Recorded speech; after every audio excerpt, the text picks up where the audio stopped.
Good morning! Kumusta lahat? Nag-swell ang aking left eye. Konti lang naman. Kagabi, parang may pumasok sa mata ko. Hindi ko alam kung maliit na maliit na bato na tumalsik o kaya something else. Pero siya, yung sharp. Talagang uncomfortable yung aking mata kagabi. Kaya ginanon ko.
Ito yung gusto ng mga anak ko ngayong umaga.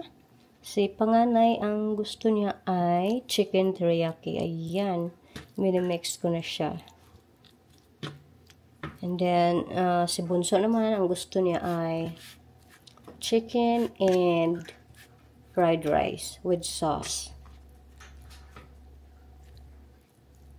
At ako naman ay magkakape. Magkape tayo. Inaantok pa ako, guys.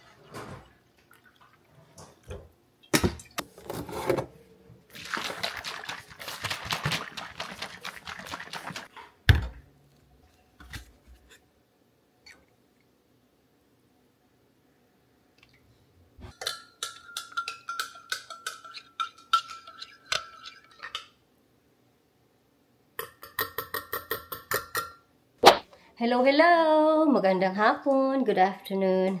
Nandito na kami sa bahay. Galing ako mag-pick up ng mga anak ko sa kanilang mga eskwelahan. Dumiretso kami sa sa grocery store dahil paubos na yung aming mga pagkain dito sa bahay. Tapos, paglabas namin ay umulan. Kaya medyo basa ako sa ulan. Buti na lang, nagsuot ako ng sombrero. Dahil, madali pa naman akong guys, sipunin. Alam nyo na! Ay, naku. Medyo na, malamig na ng konti yung ating, temperatura. Tsaka, ito na yung panahon na maulan dito sa Missouri. Ulan-ulan na. Nauubusan ng pagkain ng aking asawa. Ay, hindi pagkain, nauubusan ng kaniyang dessert. Kaya nag-request siya na bilhan ko siya ng dessert. Tapos naalala ko yung paborito niyang dessert, which is parfait. Yan, sugar-free. Madaling maubos. Always out of stock palagi. So, pagdating namin doon sa grocery store, ay swerte. Bagong Milo, Coco, bagong lang ba? Bagong nilalagay lang ng stock. Yan. Pero bago ko ilagay ang aking mga bagong pinamili, dito, kailangan ko munang ito guys, organize, dahil, ay naku, nagtambakan ito Kasi itong mga pinamili kong bago, dapat ilagay ko doon sa pinaka-liquid. Tapos ang mga medyo malapit na sa expiration date, dapat dito sa pinaka-harap. Dahil yan ang uunahin nating kainin. So yan, kailangan ko yan tanggalin. Oh!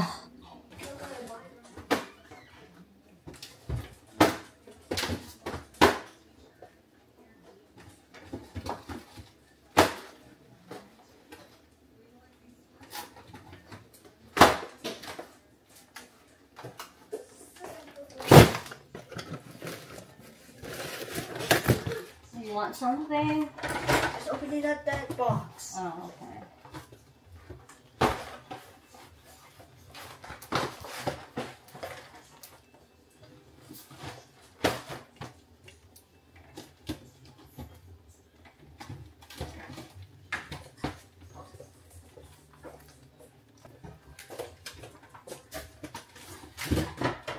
Did you like your ham and cheese for lunch? Yeah. Good. Lamig ng aking mga kamay.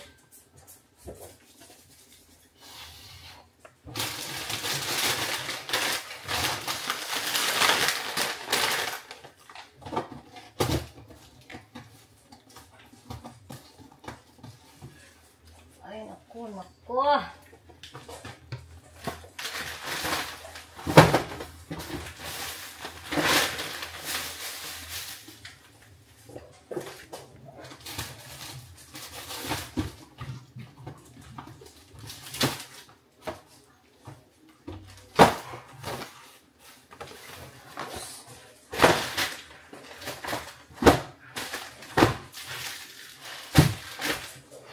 Punasan ko muna siya bago ako maglagay ng mga bagong pinamili natin.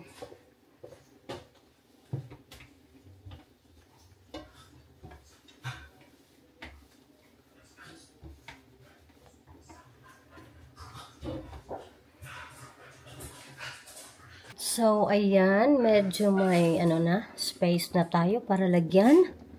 Yung ibang hindi magkasya dito ay sa freezer ko ilagay doon sa garahe. Merong dalawa doon.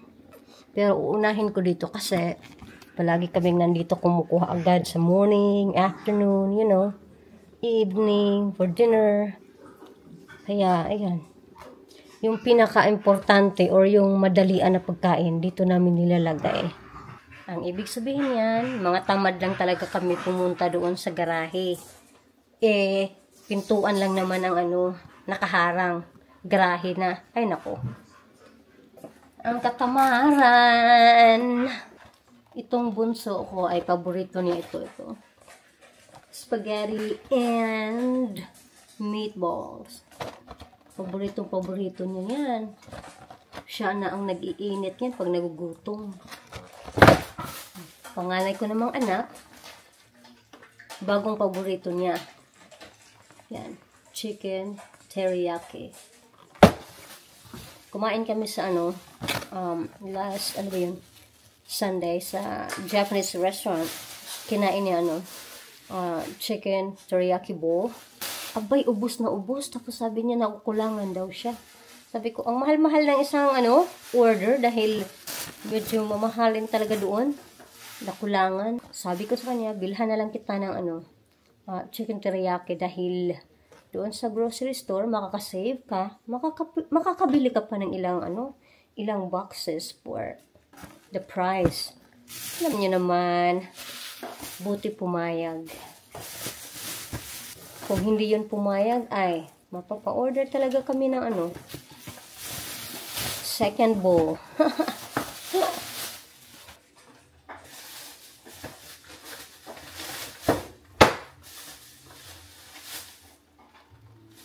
Si mister ko naman ay gustong-gusto niya ito. Hindi ko pa ito na-try dahil hindi ako masyado sa yung hinalo-halo na pagkain na ganito tapos ang daming cream. Parang hiyaki. Ewan ko lang, para sa akin lang. Kaya isa ito sa mga nire-request niya. Tsaka yung yung pangalan, brand ay ayan. Bird's Eye. Ayan.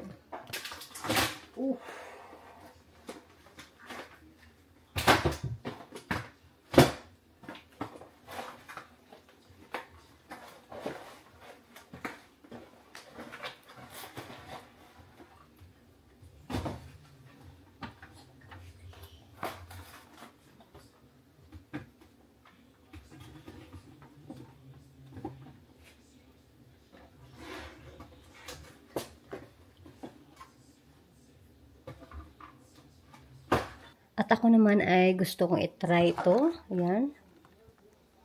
So, I'm not sure kung masarap ba ito. Pero, try lang. Hindi ako bumili na masyado para sa akin. Dalawa lang. Kasi, try ko muna siya kung magugustuhan ko ba or hindi. Ito, mag-share kami ni Bunso. Try namin kung sino sa amin ang magkakagusto nito. Ito naman si Hubby at yung panganay namin. Hati sila. Kung sinong magkakagusto sa kanila. Yan. Last week, binilhan ko si mister nito at pinatry ko siya ba kung magustuhan niya. Tapos nagustuhan niya, guys. Masarap daw. Kaya yan, binilhan ko. Tapos ito din, masarap daw. Kaya yan ulit, binilhan ko ulit. At ito naman ay hindi ako masyado dito. Unless kung yan, gawang Pilipino. Pero dito, hindi ko masyadong bet yung taste.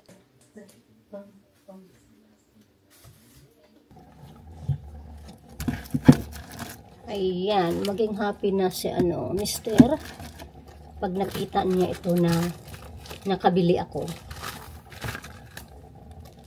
Paborito niya talaga yan. Nagpapabili pala ng bagong bowling ball itong anak ko. Hindi ko alam kasi hindi siya nagpaalam sa akin. Sabi ko, huwag kang magpapabili-pabili agad sa dad mo, ha, na hindi ka muna nagpaalam sa akin. Ooh, look at that. That's sharp. Also, 13 pounds? Is this? It is 11. Why did you get 11? You should have picked the 13 pounds. Ang daming leftovers. Ayan. Nako, ang dami. And also, I was surprised, pagdating namin sa bahay dahil nandito na yung in-order ko from Shein. Actually, nakalagay doon na delivery date is September 18. And ngayon, pa lang, September 13. So, mabilis. No? Mabilis na dumating. Kaya, sino ba namang hindi maging happy niyan? Pero sa totoo lang, mostly na nandito sa order na ito ay para sa panganay ko. Dahil, siya ang nangangailangan. Meron siyang maraming damit na hindi na niya kasya, na isa or twice lang niya nasuot.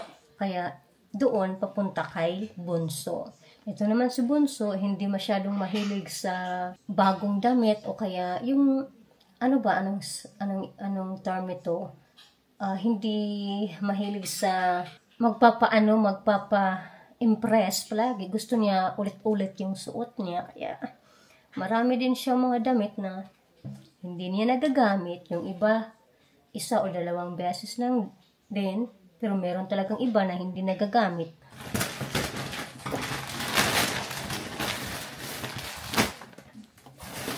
Ito para kay panganay. Ayan. Christian, come here. Ito? Pajamas. Dahil yung mga pajamas niya ay, yung yung hindi na kasya sa kanya.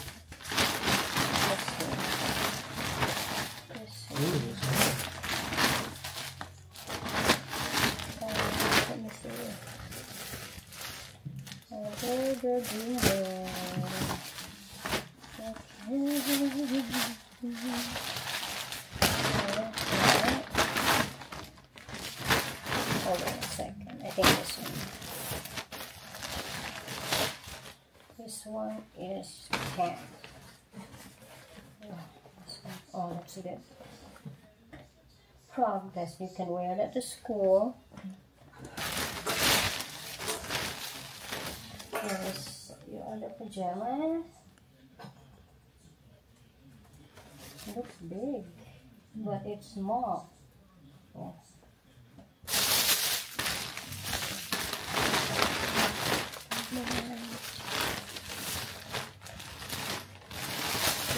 one should be pants. You can wear that. This is not pajamas, okay? This is jogging pants. You can wear that to school too. Nagmamadali ang anak ko. Sa way. Nagmamadali sa game niya. Yun ang katotohanan. Ito naman, para sa akin, shorts lang, guys. Pambahay. Yan lang ang At ito naman ay pang workout. Ayan. Pwede ko rin ito isuot sa mag-practice ng bowling. Bah, sexy naman.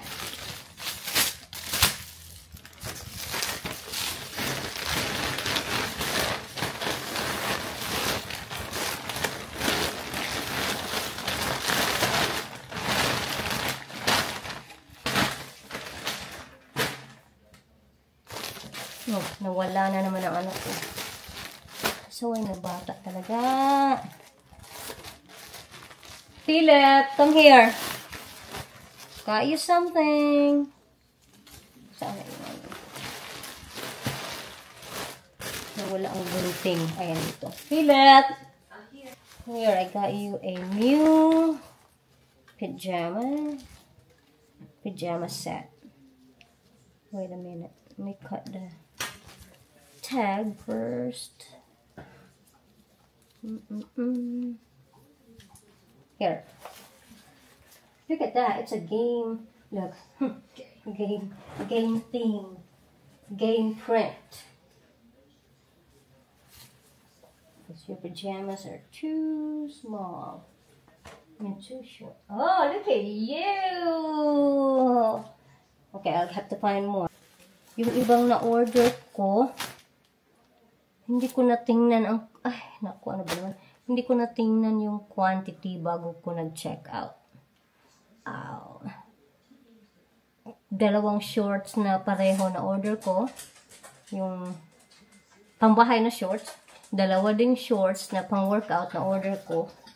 Ay, ano ba yan? Buti kung iba-iba ang kulay, pareho.